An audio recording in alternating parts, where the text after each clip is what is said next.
সূরা বনী ইসরাঈলের ৭০ নম্বর আয়াত আল্লাহ বলেন, ওয়ালাকাদ কাররামনা বনী আদম ওয়া হামালনাহুম ফিল বাররি ওয়াল বাহর ওয়া রাযাকনাহুম মিনাত তাইয়্যিবাতি ওয়া ফাদ্দালনাহুম আলা কাসীরিন মিম্মান খালাকনা তাফদীলা।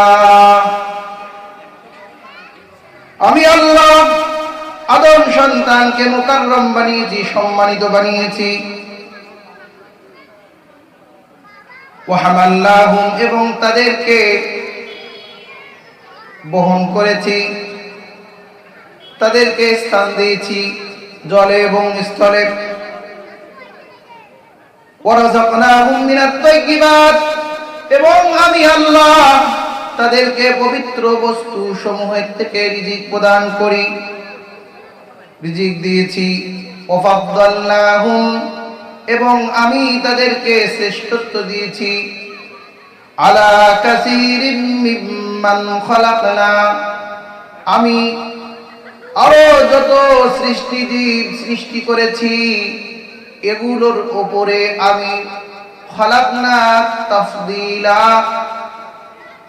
শ্রেষ্ঠত্বর বিবেচনায় অধিক তাদেরকে শ্রেষ্ঠত্ব দিয়েছি, সম্মানিত করেছি।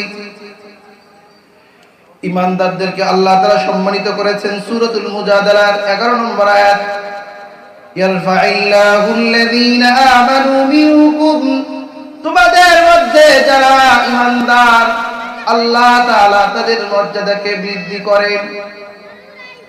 ওয়াল্লাযীনা উতুল ইলমা দারাজাত, এবং এদের মাঝে যারা ইলমওয়ালা তাদেরকে আল্লাহ তাআলা সাধারণ মুমিনের চাইতে অনেক অনেক মর্যাদায় উন্নীত করেছেন। বলুন সুবহানাল্লাহ।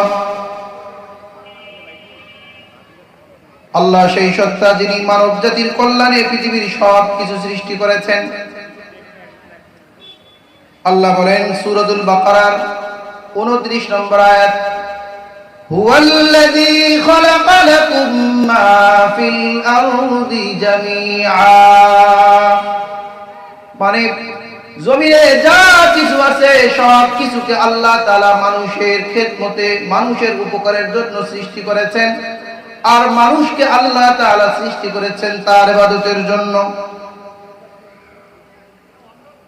একজন মুমিনের মর্যাদা, আমাদের যে বাইতুল্লাহ কাবা শরীফ আছে, যেই কাবার দিকে সারা দুনিয়ার মানুষ চেহারা করে মুখ করে নামাজ আদায় করে, তার চেয়েও একজন সাধারণ ঈমানদারের মর্যাদা আল্লাহ তাআলা বেশি দিয়েছেন।